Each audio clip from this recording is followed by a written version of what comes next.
All right, what's going on, everybody? This is Alex once again with another episode of the EOT News Flash. This is episode 110, shaking the format to the core. 2020. It's a Corset joke. You get it. You get it. Anyway, bad jokes aside, the first thing we have to mention tonight is that you are seeing this picture super clear. Much more of my apartment is visible and all of the nerddom that goes along with it because we are now operating officially in 1080 HD. Yeah, that's really it. There's no more pomp and circumstance other than that. It was Prime Day this week, and I decided to get a new camera. So that's what we're shooting on tonight. It's really great. I also got this great little camera arm that you can't actually see. That's going to let me rig up some cool shooting situations so we can do like actual gameplay inside the apartment / studio now. So most likely a lot of our future Commander in the Dungeon episodes will be shot right here in-house, be able to stream those, do multiple camera angles. I've already gotten that all kind of tested, and it works. It all works, and it makes me feel like something of a professional. But yeah, so there's that. But yeah, very, very exciting stuff. So this week was all supposed to be just about the impact of Core 2020 on Standard specifically, because not a ton of cards are really good enough to break into Modern, Legacy, and beyond, aside from a couple of obvious ones like the Ley Lines and I guess Steel Overseer, I guess, if you want to play that in Modern Affinity, or Pardon Scales decks. But so much more has exploded out in literally the past 72 hours that we're going to put all of that Core 2020 nonsense to the side for just a second and talk about a couple other things right now, which I think are super exciting as well. So first off, this dropped on the 17th. Today is the 19th? Yeah, so Wednesday, right? Yeah, Wednesday, July the 19th. Somebody got a hold of a product info page on Commander 2019, which drops just next month, and we're supposed to see spoilers for that starting, I think, towards the end of this month. So a pretty good turnaround, because this is actually going to be releasing on August 23rd, so very, very soon, actually. And it was the reveal of the archetypes, which is really, really cool. And while they didn't give any information away about the colors or the commanders in them, they did give us a little bit of information here, so I'm going to read it to you guys. The 4 core mechanics of each decks have been revealed on this page, and while those colors are still unknown, the mechanics that each deck will focus on, so each deck gets one mechanic that it's really focused around, and they are as follows: Flashback, Populate, Morph, and Madness. Which is just ridiculous. So Flashback, obviously cards that you can cast out of the graveyard by paying an alternate casting cost. Things like I think of Think Twice, Pass in Flames, Forbidden Alchemy, Mystical Teachings. These are all really powerful blue and red cards. Lingering Souls, there's a non-blue card there, but it's basically a blue card. Yeah, super, super exciting. All kinds of speculation already about what this deck is going to look like. Most people immediately went to some sort of like a Grixis spells build, but I'm trying to think that Wizards is going to buck the trend of doing the obvious with these, because we've already seen, just a couple of years ago, we saw the Anala Grixis Wizards deck, which was a heavy focus on Wizards. It had Kess, Dissonant Mage in there, which also had a sort of built-in flashback to herself. So I don't think they're going to do a Grixis or a Wizard type spells deck. I honestly think they're going to go something more like Abzan and get to play with a lot of the cool mechanics there, other graveyard effects. So I think of things like Travel Preparation, Burial Rites, Lingering Souls, all cards that are powerful, but just not in the most obvious way for flashback spells. So I do hope they go in a slightly different direction. We'll see in the next couple of days, obviously, because we are going to see spoilers coming very, very soon. Next up, we have Populate, which we first saw in Return to Ravnica. It's the Celestia mechanic. And basically, Populate reads whenever you populate, you pick a token, and you make another copy of it. Now, for this, I think they do kind of have to stick to a green and white sort of build. So something like a Tristani is kind of like the first thing that pops to mind. Simply because, tokens aren't really any other colors kind of thing. at least when it comes to making big tokens. Like, you think of like, elemental tokens or spirit tokens. Those are all kind of small and rather, unimpressive to actually make more copies of. So I'm not entirely sure they're going to go a different direction other than green-white. We'll have to see. Next mechanic obviously being Morph, which we first saw all the way back in Onslaught Bach and returned to us in Khans of Tarkir, which allows you to play Morph creatures face down for, I think it's 3 generic mana. Yeah. And then you can flip them up without using this stack. It's kind of weird you can't actually interact with a morph being unmorphed by paying its actual converted mana cost as you would to cast a spell normally. And most morph creatures have some sort of ability that when they are flipped up, they do X, Y, or Z. And there's a lot of really cool cards in there, and it was a really big component of the Khans of Tarkir limited format, which made me hate a lot of that because it was just Morph City, but whatever. This could literally go any direction color-wise. Obviously, the most obvious one is going to be a teamer build. Something like Animar comes to mind, and there's a really cool Animar morph deck out there that plays a lot of these, cheap, inexpensive, but powerful flip effect morph cards to just generate value and eventually make Animar absolutely huge using, I think it's called Ancestral Statue, to bounce infinitely and kill people with it. So it's kind of neat. We'll be interested to see if they go a different direction other than Teamer or one of the color combinations that they're in. Again, I don't think they can go too far outside of what is already established as the primary colors of Morph, much like they did with Populate. And we'll have to see.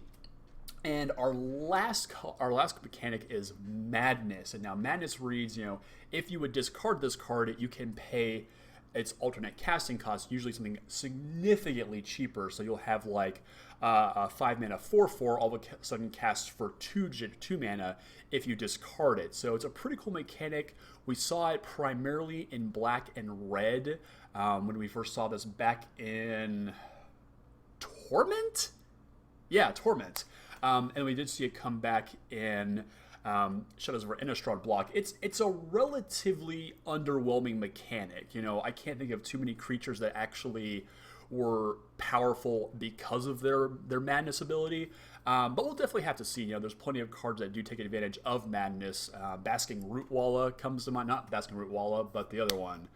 But it has Madness 0. You can cast it for free, obviously. So we'll see. There's definitely some constraints there. It's definitely a black-red mechanic. And so, bearing in mind what I've just said here about how I wish they would kind of go outside of the expected norm of these colors, using Flashback as the sort of poster child for that. Part of me thinks that they really can't go too crazy outside the color pie, and we'll just be seeing a lot of more obvious colors in these decks. But that's not necessarily a bad thing. Oftentimes we get somewhere around, I think it's like, I want to say 45 new cards combined across all these decks, so about 10 per deck. So it's really hard for these decks to be anything other than just what their colors already kind of indicate. So as much as I'd like to see a really cool graveyard-based Abzan Flashback deck, I don't think we're going to see that because it's just going to be Grixis probably. But we'll see. But yeah, so that's really cool. I'm super excited about that. Obviously, I've been playing a ton of Commander recently. It's kind of the format that I get the most enjoyment out of other than Limited right now, just because I don't get to play a lot of other constructed formats. Much to my despair, it's just, the roll the dice right now. But yeah, so I'm super excited about that. Cannot wait to see the decks as they come out, and you should be expecting to see gameplay of those decks soon. I can't say very soon, but soon. Yeah, so the other thing that we got revealed just today, actually. So if you're not kind of plugged into the world of pop culture, comics, movies, and things like that, you might be unaware that San Diego Comic-Con is going on this weekend. Literally the largest gathering of nerds, movies, video games, pop culture, everything is descending upon San Diego for about 72 hours to just show off and blow the minds of every nerd out there. So it's pretty cool. And Magic at Wizards usually has a panel every year because obviously the fall set is just, a few short months away. And somebody was walking by their booth. And, everybody in their pocket has one of these. And they snapped a picture of something. And what they saw was this. The Royal Courts of Eldraine requests the honor of your presence. That's kind of boring. What could that possibly be? Well, behold, the fall set has been spoiled, but who cares? Throne of Eldraine. The pre-release, obviously, September 28th, 29th, 2019, so it releases in October. And we see some little flyer people there, flying ladies, around the artwork there. Those are fairies. Oh boy, we're going back to a fairyland. Now, Mark Wozler has gone on the record stating this is not a return to Lorwyn / Shadowmoor. This is a brand new plane, brand new characters we've probably never seen before. So speculation literally abound right now. Everyone's like, oh, we're going to reprint Bitter Blossom and Una Queen of the Fae, and it's going to be amazing. And I'm like, who cares what they're going to reprint? This sounds amazing. Even just this little teaser right here is absolutely amazing. I cannot believe that we're going to do, another one of these sort of like high fantasy is the best way I can think to describe just the theme of what this looks like here. The royal courts, so that, I already think of like, clans, guilds, and things of that nature. So this is pretty exciting stuff here, and I can't wait to see what they actually unveil this weekend. Unfortunately, Wizards will not be streaming their panel, jerks. So we'll get to see an article, I'm sure, Monday morning next week talking about everything they revealed. Although, obviously, everybody in the audience of that panel with their little camera phones out is going to be taking lots of pictures, snapping all the artwork, putting that online. All the cards are going to spoil. It's going to be great. So, yeah, that's pretty cool. That's pretty cool. So, yeah, that's all the ancillary things that are going on right now. But let's talk about the original topic for this week, which is obviously the impact of Corset 2020 on Magic, and specifically Standard.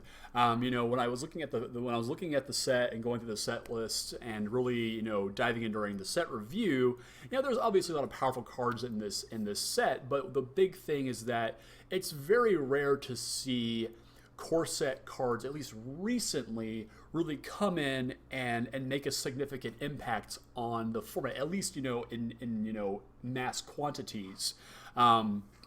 We're not really seeing sort of the dominance of the Corset build anymore. Obviously, for a long time we got to see the dual land cycle come out of the Corset, which really made an impact on Standard. We had things like the Titan cycle up through M12 kind of be sort of like these staple creatures that made their way into Standard. Grave Titan, Inferno Titan, Primeval Titan specifically. Heck, all of them made impacts on Standard. Who am I kidding?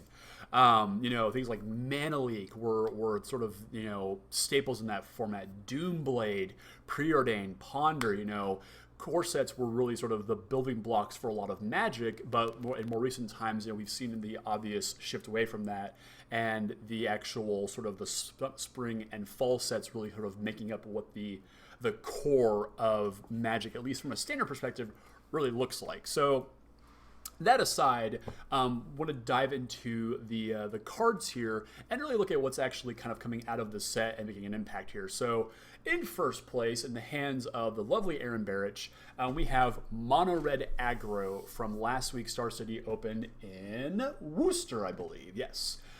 So it's just Mono Red Aggro, and a couple of things have changed here. Obviously, the first one that jumps out to me, Chandra's Spitfire. It's a reprint from, I think, M11. It's a 2 and a red 1/3 of flying, and if an opponent is dealt non-combat damage, it gets +3/+0 until the end of turn. Now, obviously, this deck has tons of way to do that. Lightning Strike, Shock. Let's see, Scare the Critics, I think, is a burn spell. Scare the Critics is another one. And then you've got things, like Goblin Chain Whirler, gets you, Fanatical Firebrand is the other one I'm thinking of. And Ember Hauler also, the 2-red Goblin 2/2 that allows you to pay 1 and sacrifice it and deal 2 damage to target creature or player. So lots of ways to enable Chandra's Spitfire. Not a whole lot else, in this deck going on here in terms of, tech or anything like that. It's 20 mountains. We do see the new rare Chandra, Acolyte of Flame in the sideboard. Really there just to create some elementals with the 0 ability and just continue making haste creatures. And obviously the -2 to be able to cast an instant or sorcery from your graveyard has some impact there as well, because all the spells obviously, save for the one main board Experimental Frenzy, can be hit by Chandra. So very straightforward, and typically, when you see a brand new standard format, it's good to just go with something tried, true, and tested. There weren't any, I won't say any, there weren't a ton of brand new archetypes that really showed up to fight against sort of the known quantities: Mono Red, Esper Hero, Bant Nexus, or not even Bant Nexus, but just Simic Nexus decks. So showing up with a deck like this is sort of like a very safe bet, because people might be showing up with things that they're experimenting with, new builds, and if you just show up with 20 mountains and a bunch of burn spells, you're going to do pretty well. And obviously, Aaron took this whole thing down. Really powerful deck. Really impressive to see that. In second place, we have something after my own heart, because I love Mono Blue Aggro. Mono Blue Devotion, one of my favorite decks of all time. This one in the hands of Ross Merriam. A couple of new pieces of technology here. First one being the Spectral Sailor, a single blue mana getting you that 1/1 Spirit Pirate that has flash and allows you to pay 3 and a blue to draw a card. Very, very powerful stuff here. Is indeed, it gives you basically a threat on one. Literally, let's see, his Spectral Sailors, Siren Storm Tamer, Petramander. Yeah, that's 10 1-drops in this deck. And then to suit those things up with Curious Obsession, protect it with Dive Down, and be able to use Lookout's Dispersal as a really cheap, effective counterspell, just gives you a lot of flexibility with this deck to just beat down, play a Giant Tempest Djinn, and just turn sideways to really crush your opponent. In his sideboard, we have a couple Cerulean Drakes, which are great against Mono Red, good to counter a burn spell that's being targeted at you, maybe something like a Thought Erasure. And we also see, there's even a Tail's End here in the sideboard. I don't know what his plan was with that. I would have to, maybe he posted on Twitter somewhere, this is why I played Tail's End. Maybe he didn't have a 15th card he wanted to put in the sideboard. Who knows? But yeah, we also see Aether Gust here, which is one of the key pieces to beating a card that we'll see here in just a little bit, Shifting Ceratops. So the neat thing about this is that it doesn't actually counter the spell, but because you can target, there's some weird wording here because of the way that Aether Gust is worded, but this allows you to put Shifting Ceratops on the bottom of your opponent's library, because if it's on the stack, you're not actually countering it, because Shifting Ceratops says you can't counter this. But because you are interacting with the spell in a way that is not countering, either putting it on the top or bottom of their library, opponent's choice, this is a really great way to handle that. Same thing with like Carnage Tyrant.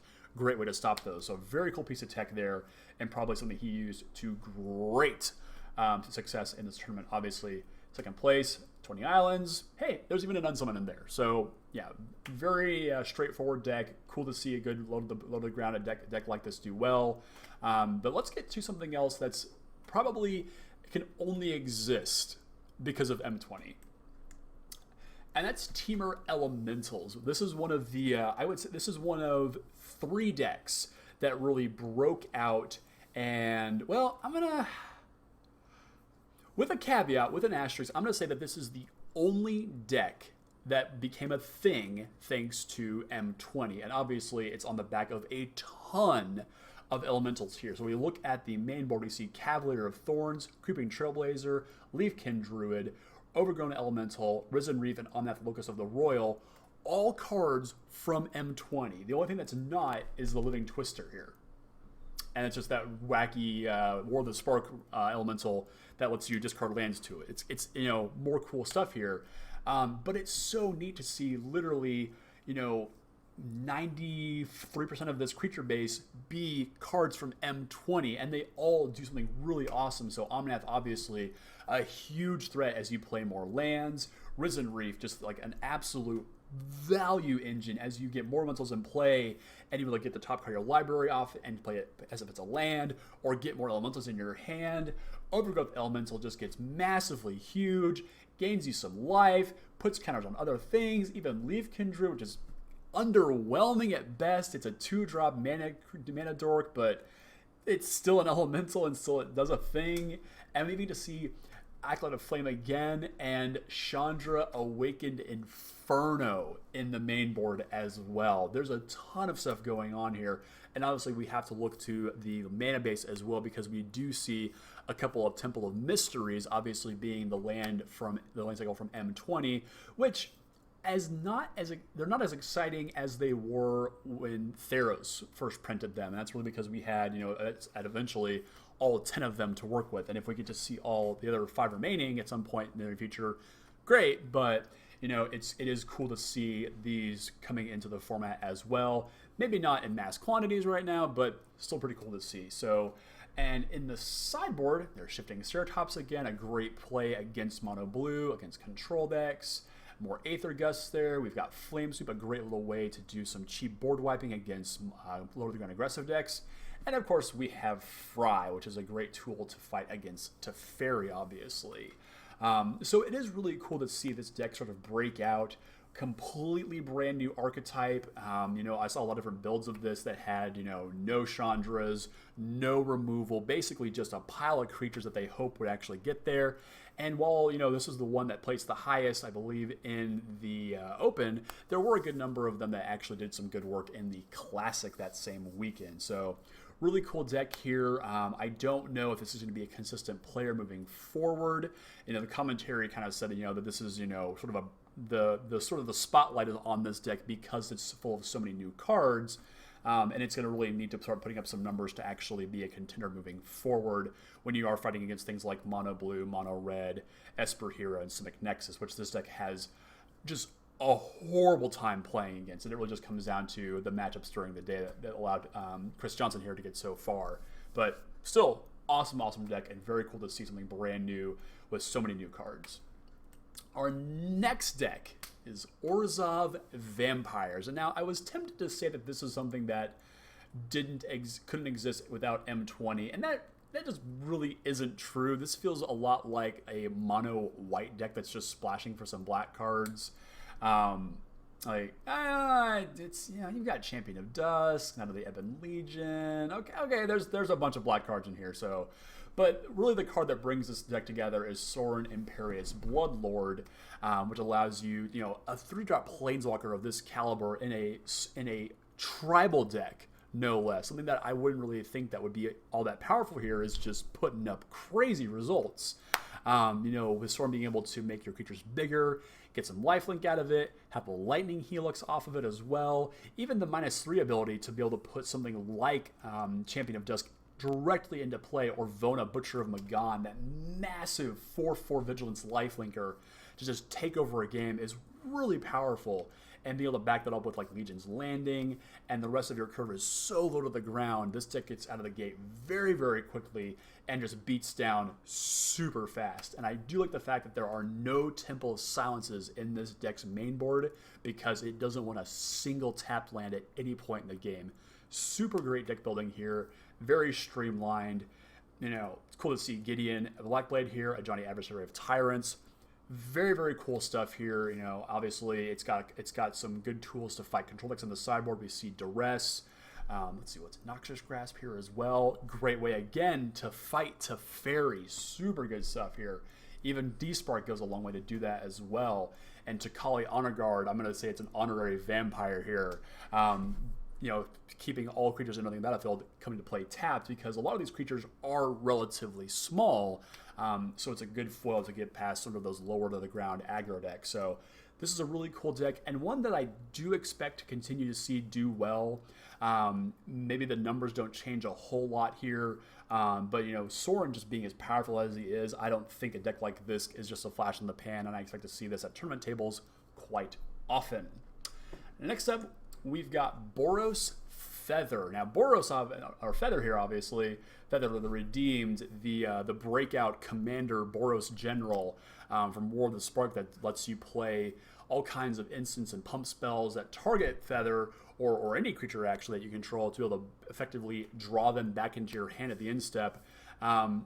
this was a deck that existed for a little bit when World of Spark first came out, but it didn't really have the tools to fight back until one very specific card got printed in M20, and that's God's Willing. I think this is the card that really makes this deck hum and come together and work as well as it does. Gives a target creature protection from the color of your choice until the end of turn, and it lets you scry 1, because really just, so we have Feather, we've got Legion Warboss, and Dreadhorde Arcanus as well, doing a sort of a pseudo Snapcaster Mage impersonation here. But between those 3 cards, we've rounded things out with 10th Street Legionnaire, which can obviously get massive if you're targeting it with Defiant Strike and God's Willing. And even Legion Warboss can just get completely out of control. A card like God's Willing is a great foil against decks that are packing, things like Lava Coil and Unsummon to just clear out the way and keep your creatures in play and just go the distance.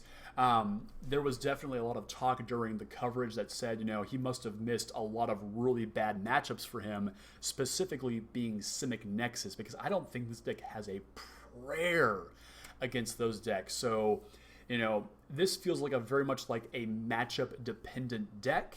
It's definitely something that you kind of have to predict the metagame for. If your local play group or your local game store has a lot of Nexus decks in it, this is not something I would want to show up with, because you've got really no way to fight against cards like that. But in a more wide open field, FNM, I think this would be a great deck to take, honestly. It's something a little bit more competitive. You've really got to know your field and be able to sort of, juke around those matchups, which are just abysmal for you. But very, very cool deck here. Oliver Tomiko has been a staple of the SCG circuit for a couple of months now. Very cool to see him do so well with this, especially with a deck that, typically I would not expect a deck like this to be good. It's not my style of deck per se, but, obviously there's a lot of synergy going on here, and Feather's very powerful, and it is really cool to see this deck do well. So maybe next week we'll see more of it. We'll have to kind of see how the metagame shakes out for this one, I think. Next up, we've got a deck that I absolutely adore. This is absolutely my kind of deck. I loved Blue-White Flash when it was in Standard. I love Jeskai Flash. Most of my modern decks that are based around blue are primarily control decks with all kinds of Flash in them. And Simic Flash here in the hands of Patrick Dempsey, wow, is a great indicator of just how good playing on your opponent's instep can actually be. So, because every creature in this deck, from the brand new Brinehorn Cutthroat, which is the 2/1 Merfolk Pirate, that whenever you cast a spell during your opponent's turn, you put a +1/+1 counter on it, just gets absolutely huge. Frilled Mystic counters a spell. Merfolk Trickster taps a creature down, loses its abilities. Nightpack Ambusher. This card, the 4/4 Flash Wolf that makes 2/2 Wolf tokens, is the absolute truth. I had it in my draft deck last weekend at FNM. It was a blue-green, surprisingly wolf tribal deck. It was weird. I had this, I had the saddle, I had the giant that makes wolves. Pretty good stuff. This card is absolutely insane. Spectral Sailor, we already saw it in mono blue. We see it again here. And just the ability to play on your opponent's instep every single turn just is an absolute nightmare. I can tell you that from not only being on the side of this deck like this, but also against the decks like this. It's so nerve-wracking. And to be able to see him out the sideboard, he gets to play with Carnage Tyrant, Growth Chamber Guardian, Shifting Ceratops, Negate, and Trancing Melody. Just very, very cool deck here, and getting to see a lot of trick counter spells, Essence Scatter, Negate, Sabotage. I mean, it's all counter magic and some unsummons. Like, this is a beat down deck. And if you don't know which axis your opponent's going to be fighting on, you're going to be walking into a trap that's just going to spring on you, and you won't have any idea what to do. This is a very cool deck, and definitely the kind of thing that if I was going to go play at a standard FNM, this is the kind of deck I would be taking with me. I love decks like this, and this is one that I definitely think we're going to see moving forward continue to be a big player in the format. And the last deck, I had to go digging for this one here. The last deck that had cards from M20 that I thought were cool and impactful and weren't just, like a one-off. There were a couple of Drawn into Dream showed up as a one-of in a band control deck. And I'm like, okay, that's neat, but let's see, lots of things. Jund Dinosaurs. I would forgive you if you forgot that Ixalan has dinosaurs in it. Because, aside from Carnage Tyrant and Thrashing Brontodon, most of these cards have never seen standard play. Like, Shifting Ceratops obviously being sort of, the marquee card here. But we get to see all of them. Marauding Raptor, the little 2/3 2-mana dinosaur that pings other dinosaurs and gets bigger itself is here. Otepec Huntmaster. Make sure dinosaur spells cost less to cast and can give them haste as well. Shows up in this as well. Regisaur Alpha makes dinosaur tokens. Ripjaw Raptor. Shifting Ceratops again. Brontodon and Galta. Get out of here! But the card that it put a smile on my face when I saw this. Rotting Regisaur. The 2 and a black zombie dinosaur 7/6. I can't really comprehend, especially when you look at the sideboard, the only black cards are Noxious Grasp and Duress. I can't quite comprehend what the value of the Rotting Regisaur is. I mean, obviously, it's a deck that wants to empty its hand very, very quickly. Galta could come down very, very fast in this deck. But just the downside of discarding cards and it just being a big dumb beater, a cool big dumb beater, mind you. It just seems kind of goofy, honestly. But it's cool to see a deck like this show up. This was in the 6th place list at the Star City Games Classic. So take that with a grain of salt. Classics versus opens. Not going to say anything, but it is cool to see a deck like this show up in at least some quantity and make an impact on a tournament like this. So it's very, very cool here. Now, obviously, there's plenty of other cards that you might be thinking about that were being played this weekend. So I already mentioned Drawn into Dreams. There were 2 Land of Sanctity and another control deck that I saw. But for the most part, this was really sort of the cream of the crop as far as cards that made an impact in Standard. We obviously get to see things like Fry and Veil of Summer show up in the sideboards because that's where they belong. And it's really great to see Wizards printing impactful color hosers that are seeing immediate play. Those are good cards that everybody can have access to, and your sideboard doesn't have to be just 15 very specific cards. You can have a couple of very broad stroking answers, as it were. So M20 as a whole, lots of really cool cards have made an impact on the format. Will we see Temur Elementals continue to sort of develop into an actual player in the metagame? Not sure about that one. But again, I do expect to see Orzhov Vampires and Simic Flash continue to be players in this format, especially towards the end of rotation here. And we finally get to see Nexus of Fate go away. Thank goodness. So that's going to wrap it up for tonight. Let me know down in the comments, what were you guys excited to see showing up in Standard, guys and gals everywhere playing Corset 2020. What's been good for you in Standard? What's been good for you in Limited? Are you trying out any brews that haven't broken out just yet? I always love seeing a good spicy brew. I always think of my good buddy Steven back home in Texas, who's always got some wacky deck out there that just defies all convention and logic, and he shows up in spikes a tournament sometimes. It's awesome to see stuff like that. So always good to see stuff like that down as well. So don't forget to like, share, and subscribe. We are coming to you guys with more Commander in the Dungeon. Probably this weekend, you're going to shoot some more, actually. So I'm super excited about that. You're going to be able to see a lot of cool decks we've been working on. I know that between Ben and myself, we've been buying and building so many cool decks recently. And I'm really excited to play those decks for you guys and let you see what those games are going to look like. So that's going to do it for tonight. Thank you very much for watching us in high glorious HD 1080p. It was shocking turning this on for the first time. I looked so tired yesterday, but not anymore, obviously. So thank you again, everybody, for watching tonight. We'll be back later next week with the full breakdown of what happened at Comic-Con. We're going to see the throne of Eldraine, I think it is. We're going to see what comes about that, any Commander spoilers. It's going to be great. Magic's going to be exploding over the next couple of weeks as well with everything coming down the pipeline. So get ready for that. A great week.